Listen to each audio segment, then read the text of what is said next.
নমস্কার বন্ধুরা, welcome to এসটিউনিক sports. বন্ধুরা, এই ভিডিওতে আমরা কথা বলবো বেশ কিছু ট্রান্সফার আপডেট নিয়ে। সামার ট্রান্সফার উইন্ডোতে প্রতিটা দলই বেশ শক্তি বাড়াচ্ছে, সেখানে আমাদের বাংলার প্রধানরাও কিন্তু পিছিয়ে নেই। ইস্টবেঙ্গল মোহামেডান কিন্তু বেশ ভালো দল গঠন করতে চাইছে, সেইভাবেই কিন্তু বেশ কিছু প্লেয়ারের সঙ্গে কথাবার্তা বলা, কিছু প্লেয়ারের সিগনেচার কমপ্লিট করা কিন্তু করতে চলেছে। তো সেইভাবেই কিন্তু বেশ কিছু প্লেয়ারের নাম বেরিয়ে আসছে, সেগুলো তোমাদের সঙ্গে শেয়ার করে নেব এই ভিডিওতে। তার আগে একটাই রিকোয়েস্ট, ভিডিওটা শুরু থেকে শেষ পর্যন্ত দেখার অনুরোধ করলাম। আর ভিডিও ভালো লাগলে সকলে একটা করে লাইক করে 500 লাইকের টার্গেট আমাদের পূর্ণ করে দিও। আর যারা চ্যানেলে প্রথমবার এসেছো, মনে করে চ্যানেলটাকে সাবস্ক্রাইব করে পাশের বেল আইকনটাকে অন করে রেখো, তাহলে তোমাদের প্রিয় দলের খেলার সমস্ত আপডেট তোমরা এখানে পেয়ে যাবে। তো চলো আর দেরি না করে ভিডিও শুরু করা যাক। তো ভিডিও শুরু করার আগে সকলকে আরেকটু সতর্কবার্তা দিয়ে দিই যে বাইরের ওয়েদার প্রচণ্ড গরম, সকলে সাবধানে থেকো, সুস্থ থেকো। আর কে কোথা থেকে ভিডিও দেখছো, তোমাদের ওখানকার ওয়েদার কীরকম অবশ্যই কিন্তু কমেন্টে জানিও। তো এরপর যদি আমরা সরাসরি ট্রান্সফার নিউজ নিয়ে কথা বলি, তো নেক্সট সিজনে কিন্তু মোহামেডান তারা ভালো একটা দল গঠন করতে চাইছে। এখনও পর্যন্ত তাদের ইনভেস্টারদের নাম ঘোষণা না হলেও তারা মোটামুটি দল গঠনের কাজ শুরু করে দিয়েছে এবং একটা ভালো দল গঠন করার জন্যই বেশ কিছু প্লেয়ারের সঙ্গে কথাবার্তা বলা, কিছু ডিল ডানের খবরও বেরিয়ে আসছে। তো সেইভাবেই দুজন প্লেয়ারকে তারা সাইন করিয়ে নিয়েছে। প্রথম যে প্লেয়ারের কথা বলবো, 26 বছর বয়সী মিজোরামের রাইট উইঙ্গারের প্লেয়ার, যে নর্থ ইস্ট ইউনাইটেড এফসিতে বহু দিন ধরে খেলছে, রসার জেলা।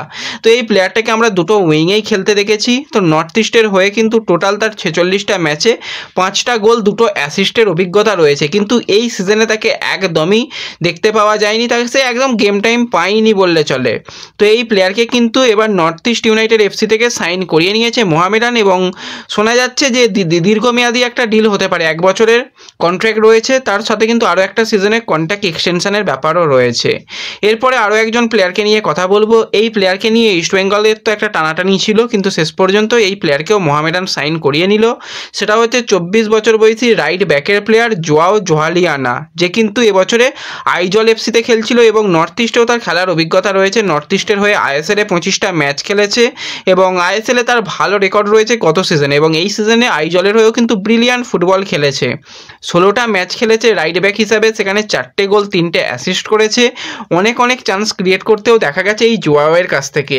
তো জোয়াওয়ের ব্যাপারে আমি তোমাদের কিছুদিন আগেই জানিয়েছিলাম যে ইস্টবেঙ্গলও ইনকোয়ারি করেছে, আরও একটা ক্লাব চেষ্টা করছে। তো সেই ক্লাবটা এখন জানা যাচ্ছে মোহামেডান ছিল, এবং মোহামেডান এই প্লেয়ারকেও সাইন করিয়ে নিয়েছে।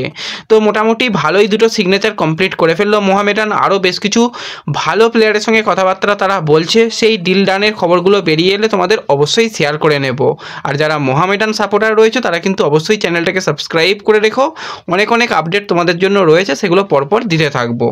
এরপর আমরা আরও একজন ভারতীয় প্লেয়ারকে নিয়ে অবশ্যই কথা বলবো। তো সেই প্লেয়ার আর অন্য কেউ নয়, 29 বছর বয়সী ডিফেন্সিভ মিডফিল্ডারের প্লেয়ার গ্ল্যান মার্টিন্স, যে কিন্তু মোহনবাগানের সঙ্গে এখন বর্তমানে রয়েছে। গোয়া থেকে লোনে এসেছে এবং 2026 সাল পর্যন্ত গোয়ার সঙ্গে কন্ট্রাক্ট রয়েছে। তো মোহনবাগানে এই সিজনে তার পারফরমেন্স খুবই খারাপ, এবং সে যখনই নেমেছে দেখে মনে হচ্ছিল না যে সে খুব একটা ফিট রয়েছে, এবং তার গেম প্ল্যানিংও কিন্তু এবছর খুব একটা ভালো ছিল না। জুয়ানের কাছে যাও একটু আধ সুযোগ পেত, কোনোভাবেই কিন্তু সেই জায়গায় হাবাসের কাছে সুযোগ তার পাওয়া যাচ্ছে না, এবং সে নেক্সট সিজনে দল ছাড়তে চলেছে। এবং এই প্লেয়ারকে নেবার ব্যাপারে চেন্নাইন এফসি এক প্রকার ইনকোয়ারি করেছে, এবং ইস্ট বেঙ্গলও নাকি ইন্টারেস্ট দেখাচ্ছে ডিফেন্সিভ মিডফিল্ডার হিসাবে নেবার জন্য। এবার দেখো, গ্লেন মার্টিন্স যে খুব খারাপ প্লেয়ার সেটা বলা যায় না, কারণ এর আগেও আমরা দেখেছিলাম গোয়াতে যে সিজনে প্রথম এসেছিল খুব ভালো ফুটবল খেলেছিল, মোহনবাগানেও এর আগে খেলেছিল, ভালো খেলেছিল। তো এই সিজনটা খুব একটা তার জন্য ভালো যাচ্ছে না। এবার মোহনবাগান তাকে নেক্সট সিজনে রাখছে না, সেটুকু বোঝা যাচ্ছে।